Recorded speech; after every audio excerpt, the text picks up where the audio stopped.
Hello అండి, నా పేరు కార్తిక్. మన వీడియో చూస్తున్న వారందరికీ నమస్కారం.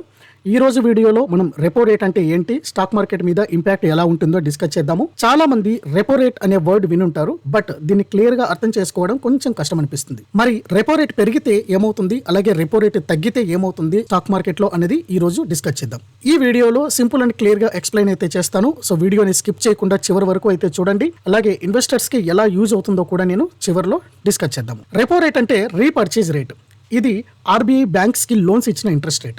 సింపుల్గా చెప్పాలి అంటే మనం బ్యాంకు నుంచి లోన్ తీసుకుంటే ఇంట్రెస్ట్ కట్టాలి కదా, అలానే బ్యాంక్స్ కూడా మనీ అవసరం ఉంటే ఆర్బీఐ దగ్గర నుంచి లోన్ తీసుకుంటాయి. ఈ లోన్ మీద ఆర్బీఐ చార్జ్ చేసే ఇంట్రెస్ట్ రేట్ ని రెపో రేట్ అంటారు. రెపో రేట్ పెరగడం తగ్గించడం ఎలా ఉంటుందో ఇప్పుడు చూద్దాం. రెపో రేట్ పెరిగితే ఏమవుతుంది? రెపో రేట్ పెరిగితే బ్యాంక్స్ కి లోన్ కాస్ట్ ఎక్కువ అవుతుంది. బ్యాంక్స్ కస్టమర్స్ కి లోన్ ఇస్తున్నప్పుడు ఇంట్రెస్ట్ రేట్స్ పెంచుతాయి. లోన్స్ కాస్ట్లీ అయ్యి ఎకానమీ స్లో అవుతుంది. రెపో రేట్ తగ్గితే ఏం జరుగుతుంది? బ్యాంక్స్ కి లోన్ కాస్ట్ తక్కువ అవుతుంది. బ్యాంక్స్ కస్టమర్స్ కి లోన్స్ ఇస్తున్నప్పుడు ఇంట్రెస్ట్ రేట్స్ తగ్గుతాయి. లోన్స్ చీప్ అయ్యి ఎకానమీ స్పీడ్ అవుతుంది. స్టాక్ మార్కెట్ మీద రెపో రేట్ ఇంపాక్ట్ ఏ విధంగా ఉంటుందో ఇప్పుడు చూద్దాం. రెపో రేట్ పెరిగితే ఏం జరుగుతుంది? లోన్స్ కాస్ట్లీ అవుతాయి, బిజినెస్ గ్రోత్ స్లో అవుతుంది, కంపెనీస్ కి ఇంట్రెస్ట్ బర్డెన్ పెరిగింది, ప్రాఫిట్స్ తగ్గుతాయి, ఇన్వెస్టర్స్ నెగటివ్ గా ఫీల్ అవుతారు, స్టాక్స్ లో సెల్లింగ్ ప్రెజర్ వస్తుంది. సో ఫైనల్ గా స్టాక్ మార్కెట్ డౌన్ అవుతుంది. ఇప్పుడు రెపో రేట్ తగ్గితే ఏం జరుగుతుంది? లోన్స్ చీప్ అవుతాయి, అలాగే బిజినెస్ గ్రోత్ పెరుగుతుంది, కంపెనీస్ కి ఇంట్రెస్ట్ బర్డెన్ తగ్గుతుంది, ప్రాఫిట్స్ పెరుగుతాయి, ఇన్వెస్టర్స్ పాజిటివ్ గా ఫీల్ అవుతారు, స్టాక్స్ లో బయింగ్ యాక్టివిటీ పెరుగుతుంది. సో ఫైనల్ గా మనకు స్టాక్ మార్కెట్ అనేది